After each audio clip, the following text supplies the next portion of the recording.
कहानी की शुरुआत में हम डैनी डॉग नाम के एक आदमी को देखते हैं जिसके गले में एक कुत्ते की तरह पट्टा बांधा गया होता है। डैनी है तो एक इंसान, लेकिन उसे एक कुत्ते की तरह रखा जाता है। डैनी को बचपन से ही इंसानों को मारने के लिए ट्रेन किया गया है। जैसे ही उसके गले से पट्टा उतरता है वो बहुत ज्यादा वायलेंट हो जाता है और वो एक मशीन की तरह लोगों को मारने लगता है। डैनी सबको तब तक मारता रहता है जब तक उसका मालिक उसे रोकने को नहीं कहता। पट्टा खुलते ही वो खुद पर कंट्रोल खो देता है और एक खूंखार जानवर की तरह अपने मालिक के सिवा इसके सामने जो भी आता है वह उसे मौत के घाट उतार देता है। लेकिन जैसे ही इसके गले में इसका मालिक पट्टा डाल देता है वो बिल्कुल शांत हो जाता है और जब तक डैनी के गले में पट्टा है तब वो किसी को भी चोट नहीं पहुंचाता। फाइट के दौरान डैनी को भी काफी गहरी चोटें आती हैं, लेकिन डैनी के मालिक ने उसे इस तरह से ट्रेन किया है कि उसे दर्द बिल्कुल भी महसूस नहीं होता। दरअसल डैनी का मालिक, जिसका नाम विक्टर है, वो लोगों को लोन देता है और टाइम पूरा होने पर जब विक्टर को उसके पैसे वापस नहीं मिलते तब विक्टर डैनी का पट्टा खोल देता है और डैनी उन सभी लोगों को बुरी तरह से पीटता है। जिसके बाद विक्टर उस आदमी के पास आता है और उसे अपना पैसा वापस ले लेता है और उससे कहता है कि अगर अगली बार तुमने पैसे टाइम पर वापस नहीं लौटाए तो मैं डैनी को नहीं रोकूंगा। इसके बाद विक्टर डैनी को कुछ दूसरे लोगों के पास लेकर जाता है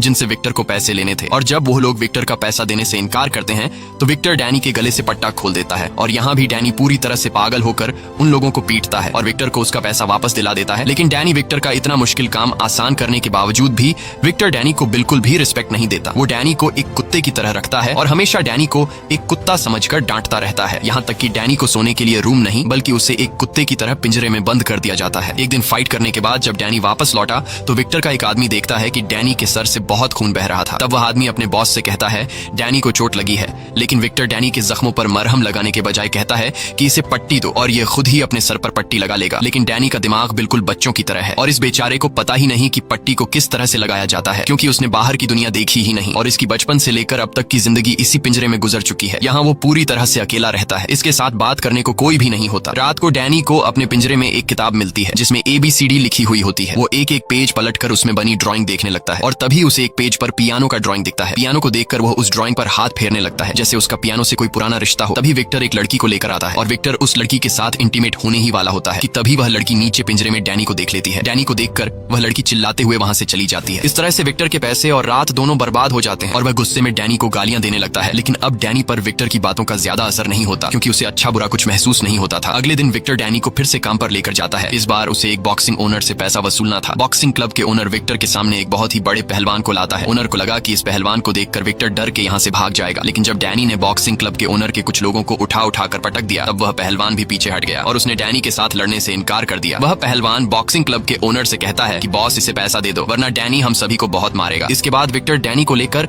एक बहुत ही बड़े आदमी के पास पहुंचता है और उससे भी विक्टर को पैसे लेने थे। यह आदमी एक बहुत ही बड़ा हीरो का स्मगलर था, इसलिए विक्टर भी बहुत ही शराफत से उस आदमी से पैसे मांगता है। वो आदमी बहुत ही चालाक था और उसे पता था कि अगर डैनी का पट्टा खुल गया तो वो हमें जिंदा नहीं छोड़ेगा, इसलिए वो आदमी डैनी का पट्टा खोलने से पहले ही विक्टर को पकड़ लेता है और बुरी तरह से विक्टर को पीटने लगता है। ये सब कुछ डैनी की आंखों के सामने हो रहा होता है, लेकिन डैनी कुछ भी नहीं करता क्योंकि उसके गले से पट्टा नहीं उतरा था। यहाँ वो आदमी अपने लोगों से कहता है कि पहले विक्टर को मार डालो और उसके बाद डैनी को। यह कहकर वो आदमी वहाँ से चला जाता है और एक दूसरी पार्टी के साथ बिजनेस डील करने लगता है। वहीं विक्टर जैसे तैसे करके उन लोगों से खुद को छुड़ा लेता है और फौरन जाकर डैनी के गले से पट्टा खोलकर डैनी से कहता है कि इन सबको खत्म करो। पट्टा खुलते ही डैनी उन लोगों पर टूट पड़ता है और उन गुंडों को बुरी तरह मारता है। यहाँ और गुंडे भी आ जाते हैं पर डैनी उनको भी मार गिराता है। इसके बाद विक्टर डैनी को लेकर उस जगह पर जाता है जहाँ पर वो आदमी बिजनेस डील कर रहा था। वहाँ जाकर डैनी उस आदमी को पकड़ता है और उसे उठा कर फेंकता है। अब जाकर उस आदमी की सारी हेकड़ी निकल जाती है और वो आदमी विक्टर से कहता है कि तुम मुझसे जो चाहिए वह ले जाओ, बस मेरी जान डैनी से छुड़ा दो। विक्टर को पता था कि यह आदमी डायमंड और सोने का स्मगलर है, इसलिए वह सीधा जाकर उस आदमी के बैग में से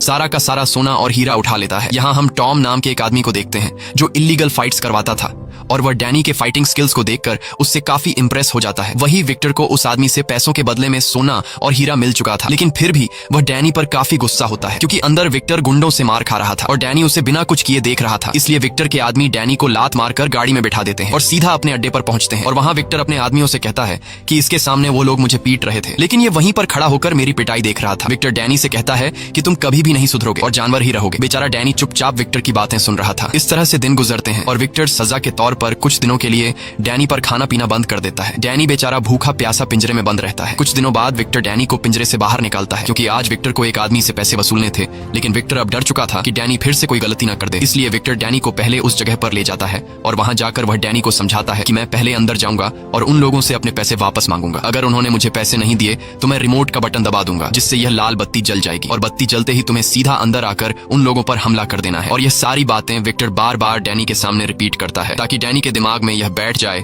कि जैसे ही लाल बत्ती जलेगी उसे अंदर जाना है। इसके बाद विक्टर अपने आदमियों के साथ अंदर चला जाता है और डैनी सीधा खड़ा होकर उस बत्ती को देखने लगता है। इंतजार करते हुए उसे काफी देर हो चुकी थी, पर वह बल्ब जलने का नाम ही नहीं ले रहा था। इसी बीच डैनी की नजर वहाँ रखे एक खराब पियानो पर पड़ती है और डैनी ने कुछ दिन पहले किताब में पियानो की ड्राइंग देखी थी, इसलिए वह सीधा पियानो के करीब जाता है और पियानो को छूने लगता है। तभी पीछे से एक आदमी आता है जिसका नाम सैम है। सैम एक अंधा है और वह एक पियानो टीचर है। साथ ही साथ सैम खराब हुए पियानो को ठीक करने का काम भी करता है और सैम यहाँ उसी पियानो को ठीक करने के लिए आया है। सैम डैनी को अपने पास बुलाता है और डैनी से उसका नाम पूछता है, लेकिन डैनी कोई भी जवाब नहीं देता। सैम डैनी से कहता है कि मैं एक पियानो टीचर हूँ और मैं यहाँ इस पियानो को ठीक करने के लिए आया हूँ, लेकिन यहाँ मुझे तुम्हारी जरूरत पड़ेगी। वह डैनी से कहता है कि मैं पियानो के दूसरे साइड पर जा रहा हूँ, जब मैं बटन दबाने को कहूँ तब तुम पियानो के बटन दबाना। इस तरह से डैनी पियानो बजाता है और पीछे से सैम पियानो का सुर ठीक करने लगता है। पियानो बजाते हुए डैनी को काफी मजा आ रहा था और इसी चक्कर में उसका ध्यान लाल बत्ती से हट जाता है। इसी बीच सैम डैनी से कहता है कि मेरे कानों में टिक टिक की आवाज आ रही है, क्या तुम्हें भी वो आवाज सुनाई दे रही है? ये सुनकर डैनी फौरन उस बत्ती की तरफ अपनी नजर घुमाता है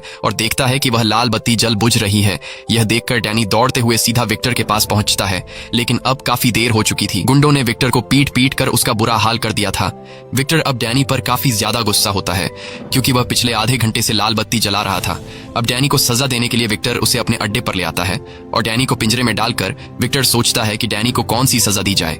तभी विक्टर का आदमी विक्टर के पास आता है और उससे कहता है कि बॉस तुमसे कोई मिलना चाहता है, लेकिन विक्टर अभी किसी से मिलने की हालत में नहीं था, इसलिए वह उस आदमी से मिलने से इनकार कर देता है। पर तब विक्टर का आदमी कहता है कि वो आदमी बहुत ज्यादा पैसों वाला है, जिसके काम के बदले हमें काफी मोटी रकम मिल सकती है। यह सुनकर विक्टर फौरन मान जाता है और वह उसे अंदर आने को कहता है। वह आदमी जब अंदर आता है तो हमें पता चलता है कि यह कोई और नहीं बल्कि टॉम है, जिसने कुछ दिन पहले डैनी की फाइट को देखा था। टॉम विक्टर से कहता है कि तुम्हारे फाइटर को मैंने लड़ते हुए देखा है, जिसकी फाइटिंग स्किल्स काफी अच्छी है, इसीलिए मैं तुमसे एक सौदा करना चाहता हूँ। वह आदमी कहता है कि मैं हर महीने एक फाइट ऑर्गेनाइज कराता हूँ, अगर तुम्हारा फाइटर फाइट जीत गया तो तुम्हें इतने पैसे मिलेंगे जितना तुमने सोचा भी नहीं होगा। लेकिन इस मुकाबले में इतना ज्यादा पैसा इसलिए मिलता है क्योंकि हमारा फाइटिंग मुकाबला थोड़ा सख्त है, जिसमें फाइटर को जीतने के लिए सामने वाले फाइटर को जान से मारना पड़ता है। अब विक्टर जो पहले से डैनी पर गुस्सा था और वो डैनी को एक अलग सख्त सजा देने का सोच रहा था, इसलिए विक्टर टॉम के इस ऑफर को एक्सेप्ट कर लेता है। अगले दिन विक्टर डैनी के साथ उस जगह पर जाता है जहाँ डैनी को एक फाइटर से लड़ना था। यहाँ टॉम विक्टर के पास आता है और उसे अपना फाइटर बताता है और कहता है कि पिछले 15 मुकाबलों में इसे कोई नहीं हरा पाया। वो फाइटर काफी लंबा चौड़ा और खूंखार दिख रहा था, लेकिन जब मुकाबला स्टार्ट होता है और विक्टर डैनी का पट्टा खोलकर डैनी से कहता है कि दिखा दे उसे अपनी पावर, ये सुनते ही डैनी जाकर फुल स्पीड से उस फाइटर के गले में 2-3 पंच मारता है और उसे हमेशा के लिए सुला देता है।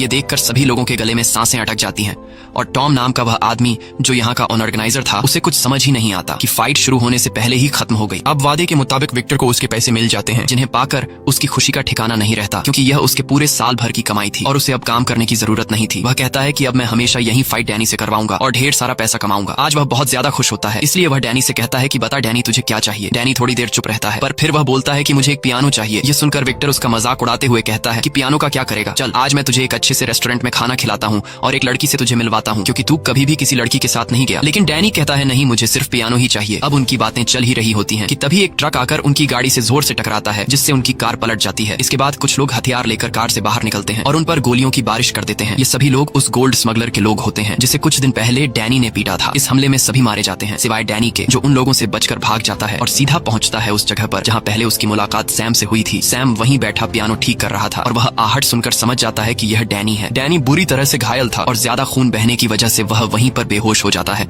जब डैनी को होश आता है तो वह खुद को एक रूम के अंदर बेड पर पाता है। यह देखकर डैनी बहुत ज्यादा घबरा जाता है क्योंकि उसे बेड पर सोने की आदत नहीं थी और विक्टर ने उसे हमेशा पिंजरे में बंद जमीन पर सुलाया था, इसलिए वह डर कर बेड के नीचे छिप जाता है। कुछ देर बाद वहाँ सैम आता है। उसे तुरंत ही पता चल जाता है कि डैनी डरा हुआ है, इसलिए वह चुपचाप उसका खाना उसके बेड के नीचे रखकर वहाँ से चला जाता है। इसी तरह कुछ दिन बीत जाते हैं पर डैनी अपने कमरे से बाहर नहीं आता। एक दिन जब वह कमरे से बाहर आता है तो वह सैम को पियानो बजाते हुए दिखता है, पर जैसे ही सैम की सौतेली बेटी विक्टोरिया अंदर आती है, उसे देखकर डैनी डरते हुए फिर से अपने कमरे में भाग जाता है। इसके बाद विक्टोरिया सैम के पास जाती है और उससे पूछती है कि डैनी को क्या पसंद है। तब सैम उसे बताता है कि डैनी को म्यूजिक पसंद है।